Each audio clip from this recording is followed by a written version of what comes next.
पुणे ग्रामीण पोलिसांच्या स्थानिक गुन्हे शाखेने मोठी कारवाई करत शिरूर परिसरात अंमली पदार्थ विक्री करणाऱ्या तिघांना अटक केली।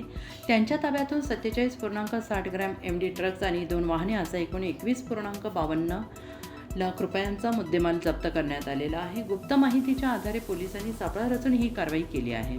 आरोपी अंमली पदार्थांची खरेदी विक्री आणि डिलिव्हरी ॲपच्या माध्यमातून पुरवठा करत असल्याचं तपासात उघड झालं आहे। या प्रकरणी NDPS कायद्यानुसार गुन्हा दाखल करण्यात आलेला असून पुढील तपास सुरू आहे। युवांमध्ये वाढणारा ड्रग्जचा वापर रोखण्यासाठी अशा कारवाया यापुढेही सुरू राहणार असल्याचं पोलिसांनी स्पष्ट केलं आहे। व्हॉइस ऑफ महाराष्ट्र न्यूज चॅनेलसाठी ब्युरो चीफ मुन्ना मुजावर यांचा रिपोर्ट।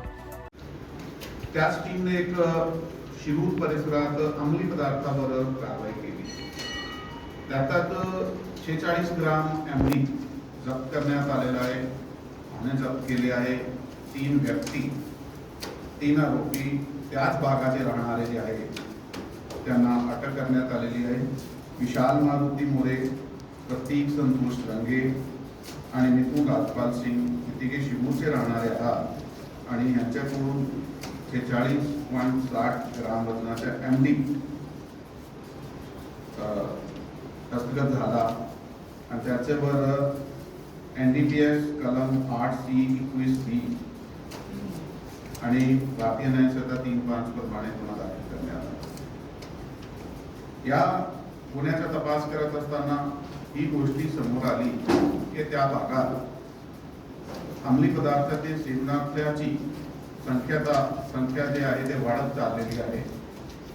त्या दिशेने तपास सुरू केला तर खूप काही नाम उघडकीस आले आमच्या समोर। यामध्ये जे युवक आहात ते असे प्रकारच्या स्मॉल क्वांटिटीज मध्ये अंमली पदार्थ MD सारखे घेऊन त्याचं सेवन करतायत। त्या दिशेने आम्ही आता एक विशेष ड्राईव्ह सुरू केलेली आहे त्या भागात आणि तो कमर्शियल क्वांटिटीमध्ये विकणारे असतील किंवा ते सेवनार्थी असतील दोघांवरही एक कारवाई आहे। सप्लायर, पॅडलर आणि सेवनार्थीवर ते आम्ही सुरू केलेली आहे विशेष ड्राईव्ह आणि त्यामध्ये पुढे या तपासामध्ये फॉरवर्ड आणि बॅकवर्ड लिंकेजमध्ये जास्त आपण करण्यासाठी ती करतो आहे।